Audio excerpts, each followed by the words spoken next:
যে ব্যক্তি কোনো কাজ দিনের মধ্যে এমন কোনো কাজ করলো যে কাজটা আমি রাসূল করিনি, যে কাজটা আমি রাসূল বলিনি, সেই কাজটা প্রত্যাখ্যানযোগ্য, সেটা আল্লাহর কাছে কখনোই গ্রহণযোগ্যতা আসবে না।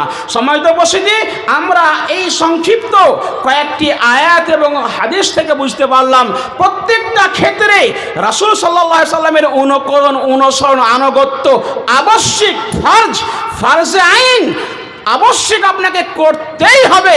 আপনি যে কোনো ইবাদত বন্দেগী করেন না কেন, রাসূলের আনুগত্য বাদ দিয়ে অন্য কোনো আনুগত্য ইবাদত বন্দেগী করলে সেই ইবাদত গ্রহণযোগ্য হবে না, সেই আমলের নাম হবে তখন বিদআত। সুন্নাতের বিপরীত হচ্ছে বেদাত। সুন্নাতের বিপরীত হচ্ছে বেদাত। বেদাত মানে কি? নব আবিষ্কৃত ইবাদত। বিদআত কাকে বলে? বেদাতের সংজ্ঞাও রাসূল দিয়েছেন হাদিসের মধ্যে। সহিহ বুখারী 2697, সহিহ মুসলিম 1718 নম্বর হাদিস।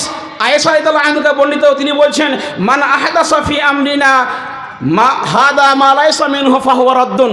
অর্থাৎ যে ব্যক্তি আমার এই দিনের মধ্যে এমন কোনো কাজ করলো, এমন কোনো ইবাদত বন্দেগী করলো নীতিমালায়, যেই নীতিমালা, যেই ইবাদত আমি মুহাম্মদ সাল্লাল্লাহু আলাইহি ওয়াসাল্লাম দিনই, সেটাই হচ্ছে প্রত্যাখ্যান, অর্থাৎ সেটাই হচ্ছে বিদআত।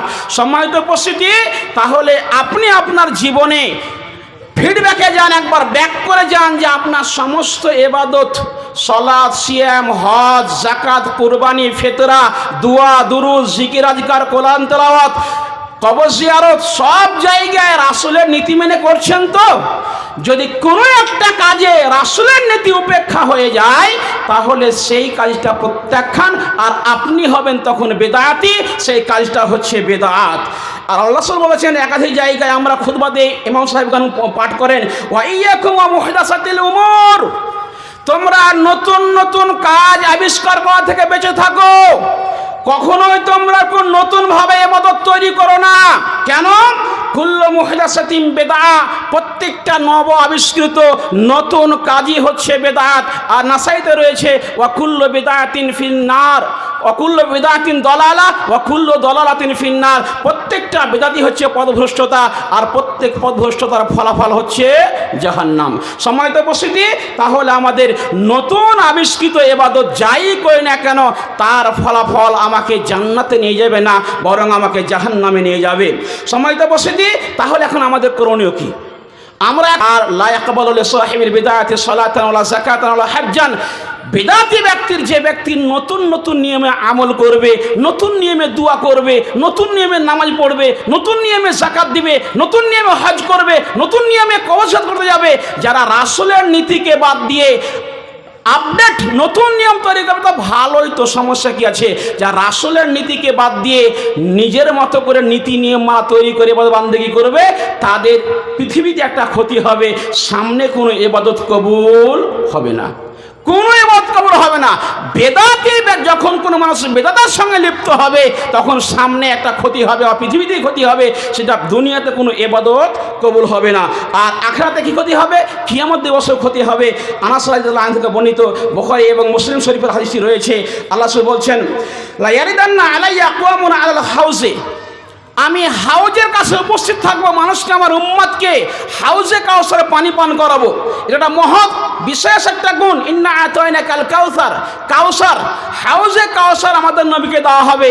আর এই কাউসারের পানি এমন এক পানি, যে পান করবে জান্নাতে প্রবেশ করা পর্যন্ত আর বিপাসিত হবে না। যে কিয়ামতের ঘটনা আমরা অনেক শুনেছি, এক বিভীষিকাময় দিন, সেই দিনে আল্লাহ রাসূল হাউজের কাছে চলে যাবেন তার উম্মতকে পানি পান করানোর জন্য। এমন সময় একটা দল আসবে, সেই দলকে আমি চিনতে পারবো, হাত্তা ইযা আরাফতুহুম, আমি তাদেরকে চিনতে পারবো, এরা আমার উম্মত, তারাও চিনতে পারবে এটা আমাদের নবী। এমন সময় আমার আর তাদের মধ্যে আর সৃষ্টি করে দেওয়া হবে, পর্দা সৃষ্টি করে দেওয়া হবে, হিজাব পড়ে যাবে। আমি জিজ্ঞাসা করবো, কি ব্যাপার? আসহাবী, এরা তো আমার সাথী, এরা তো আমার উম্মত, তখন রাসূলকে বলা হবে, আল্লাহ রাসূল আপনি তো জানেন না, ফায়াকুলু ইন্নাকা লা তাদরি মা আহাদাসু বা'দাক, আপনি তো জানেন না আপনার মৃত্যুর পরে যে এরা আপনার ধর্মের নামে, আপনার দ্বীনের নামে, ইসলামের নামে কত যে ভালো ভালো কাজ মনে করে কত নতুন নিয়ম চালু করেছিল, এটা আপনি জানেন না। সেই সময় আল্লাহ বলবেন সুহকান সুহকান লিমান বাদদালা দীনি ওয়া লিমান গায়্যারা দীনি, যারা আমার পরে, আমার মৃত্যুর পরে আমার দ্বীনের মধ্যে পরিবর্তন ঘটিয়েছ, তো তোমাদের আজকে ধ্বংস দুর্ভোগ, তোমরা এখান থেকে সরো। তাহলে কিয়ামত দুনিয়াতে একটা ক্ষতি দেখলাম, আমাদের আমল কবুল হবে না, পরকালে ক্ষতি, আল্লাহ রাসূলের কাছে আমরা হাউজে কাউসারে পানি পান করতে পারবো না।